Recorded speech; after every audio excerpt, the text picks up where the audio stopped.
Welcome back to the Last Best Beer Show. I am joined this week by Rad Eisnagel. Now, you may know him as the Director of Media and Marketing for Lolo Peak Brewing Company, but my friend Rad here is also an owner of a local media company, and he likes to do something I like to do, which is put good beer and good food together. So welcome, Rad. Good afternoon. How you doing? I'm doing great. I tell you, now you have this new website that should be everybody's new cooking Bible. It's called alemeals.com. So tell us a little bit about that. So Ale Meals started that I was cooking with beer at home, putting these things out, doing the Instagram pictures with beer.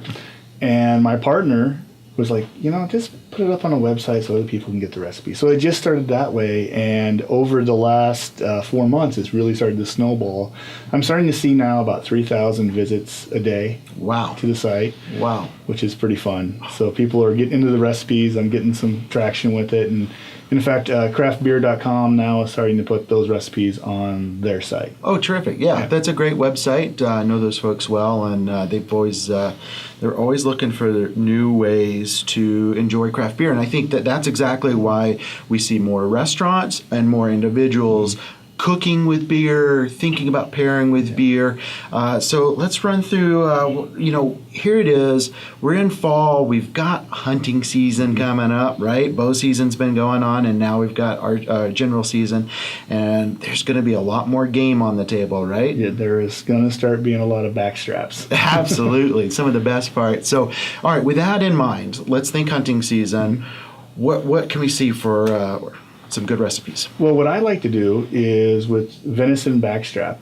Backstraps are delicious. You don't need to overdo it on them. They're lean. They're flavorful. So what I like to do is take a basic marinade, salt, stout, crack black pepper, not out of the grind, actually crack the berries. Okay. Throw the big chunks of berries and big chunks of juniper berry.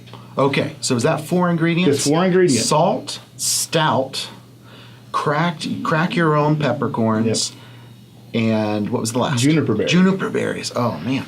Let it sit in that just an hour. Okay. Hour and a half. Should you slice it up or keep the strap whole? Keep the strap whole. Okay. Take that whole strap. Yep. Throw it onto a good grill, a little higher temperature because you want to sear on the outside. So we're talking like a big green egg, something on that scale of grill. Yep. 350, 400 degrees. You'll crust out the outside. The inside will still be medium rare. And then medallion it as you take it off the grill. Oh, my gosh. Simple, easy, super easy. Yeah. Now, what would you drink with that? We've got stout in the marinade. You going to stick with stout to drink with it? Or what was your favorite?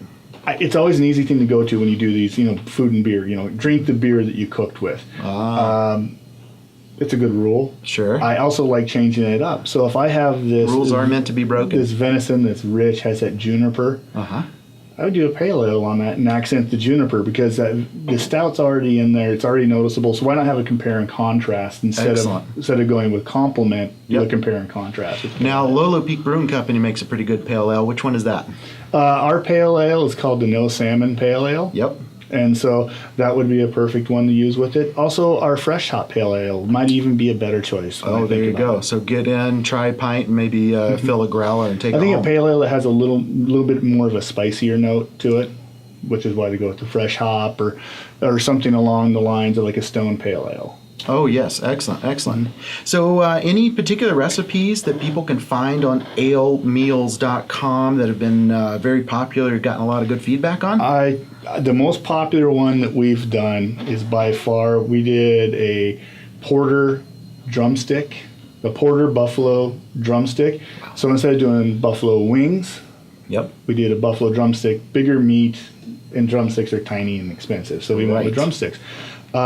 This recipe is done the real way, which means you melt down butter, add the porter to the melted butter, a little sriracha in the melted butter, a little hot sauce, 2 different hot sauces in the butter, chili powder, and then you poach the drumsticks for about an hour, hour and a half in the melted butter. So it's just enough heat to keep the butter melted. Okay. Let it poach in that.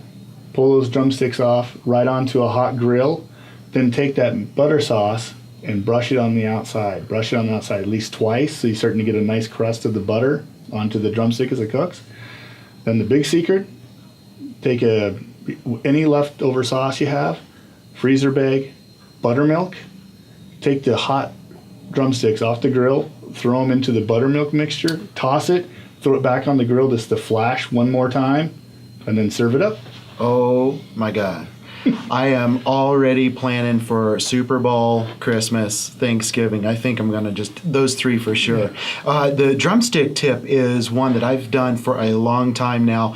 I love it. I'm a fan of hot wings, but there's just not enough meat on those bones sometimes. So And they're darn expensive. Yep, they are. They are.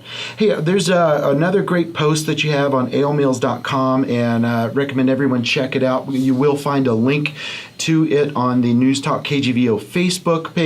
You can find the website. You can also find Ale Meals on Facebook, on Twitter, on all the fun social media places that you would expect to. But this great post is 5 ways to cook with beer that you might not have thought of. So one that we were talking about just now is the importance of braising meat with beer. And you said that not enough people do that, right? No, because most people just go right to the marinade idea thing. Marinating is great. It's great for a lot of things. But braising, if you have a little tougher piece of meat, a little thicker piece of meat, it's just going to drive that flavor into it. Excellent tip. Now, there's some other ones. I won't go through all of them because you got to check it out, but love the idea of cooking beer down to a sweet syrup, and some of the others on here are just terrific. The recipe was great. I'm excited when I get my deer and I got my tenderloin. That's the first one I'm going to go to. So again, Rad, thank you. I'm excited to have dinner with you cooking, and so let's plan on that, and I appreciate you coming in today. Oh, you're welcome.